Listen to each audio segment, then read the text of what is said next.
Comme tous les matins, massage avec quelques gouttes d'huile essentielle. Ça peut faire bizarre et pourtant cela s'appelle de l'aromathérapie.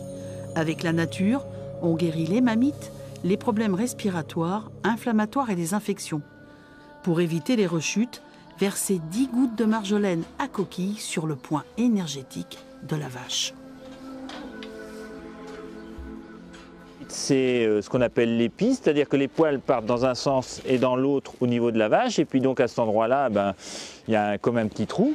C'est ce qu'on appelle le point énergétique au niveau de l'animal. Et donc à partir de ce moment-là, ça va diffuser dans tout l'organisme. Mais pour cela, il faut connaître le profil psychologique de l'animal. La lymphatique, la nerveuse, la sanguine ou encore la meneuse de troupeau. Bref, Jean-Luc Jouot doit se métamorphoser en éleveur psychologue car l'aromathérapie ne tient pas du remède miracle. Au bout de 15 jours, 3 semaines de traitement, on va avoir un animal qui va être beaucoup moins stressé, qui va venir beaucoup plus facilement en salle de traite.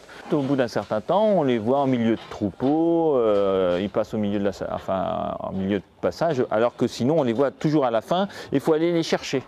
Avantage, pas de perte de lait occasionnée par l'utilisation des antibiotiques.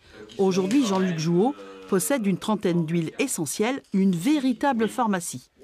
Au niveau du prix, c'est pas très élevé, hein, comparé aux antibiotiques. Je pense que là, on devrait tenir largement 1 an avec notre troupeau, avec les 60 vaches. Pour éviter les pièges et ne pas associer n'importe quelle plante, des formations sont dispensées par Michel Derval, naturopathe. Il y a 9 ans qu'il s'est lancé dans l'aromathérapie pour bovins. Il y a peu de travaux quand même qui sont faits dans ce domaine-là. Donc c'est sûr qu'on est vraiment au bœuf à bas. Et déjà en 9 ans, là, je vois des changements, des évolutions et des améliorations dans les résultats qu'on a et dans l'ouverture aussi que l'on a par rapport aux différentes huiles essentielles et par rapport aux problématiques d'élevage. Une science d'avenir économique et écologique, une dizaine de troupeaux de la Vienne en bénéficient depuis 2 ans. L'aromathérapie est en phase d'expérimentation dans quelques départements du Grand Ouest.